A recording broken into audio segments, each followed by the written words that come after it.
Comment garder du piment dans une vie de couple qui dure? Comment concilier la fidélité et en même temps respecter ses besoins? Alors on a d'autres questions sur le couple, on pourra peut-être les traiter en Ouais. bloc. Alors je crois que pour la conservation du piment, le mieux c'est les bocaux. On est d'accord. Donc On est d'accord. voir chez Ducros, enfin ce genre de gens, eux, ils ont des techniques de conservation qui finalement commencent d'être au point. Après, il y a peut-être des sites.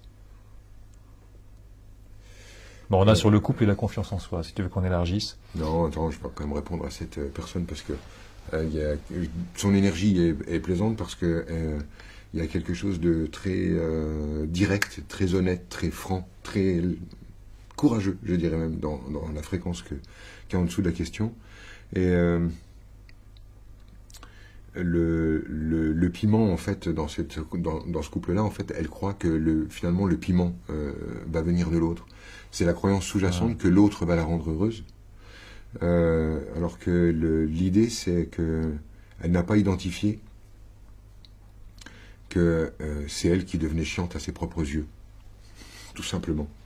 C'est-à-dire que le piment serait de faire quelque chose d'impromptu, de faire quelque chose de pas correct, quelque chose qui sert à rien, quelque chose d'inutile. Ce qui est marrant, c'est que j'ai la sensation que le problème n'est pas dans le couple, mais dans la relation aux enfants. J'ai l'impression en fait que ce qui dérange cette personne n'est pas tant que ça s'endort avec son mec, c'est que elle et son mec se mettent d'accord pour devenir tellement responsables qu'ils en deviennent chiants. Je ne sais pas si c'est une femme ou un homme, mais la personne parle de ses besoins, respecter ses besoins, donc fidélité et besoins. Donc on suppose qu'elle a des besoins qui ne sont pas assouvis. Ouais, c'est ce qui me faisait dire que cette personne croit que l'autre est là pour remplir ses besoins. Ouais. C'est ça qui m'intéresse. Ouais, non, mais ça, en fait, c'est la fausse croyance habituelle. C'est pour ça que je sais que c'est une femme qui pose la question. Parce que c'est les femmes qui s'expriment comme telles en disant il faut que je me respecte. Ce sont les femmes qui ont peur de ne pas être respectées de manière générale.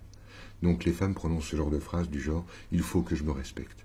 Et derrière son je dois respecter mes besoins, il y a il faut que je me respecte.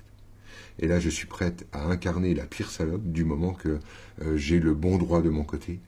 Et le bon droit, c'est je suis quand même bien obligé de respecter mes propres besoins. Et moi, j'ai envie de lui dire mais non. Tromper ton homme ne fait pas de toi une salope, c'est pas ça le sujet.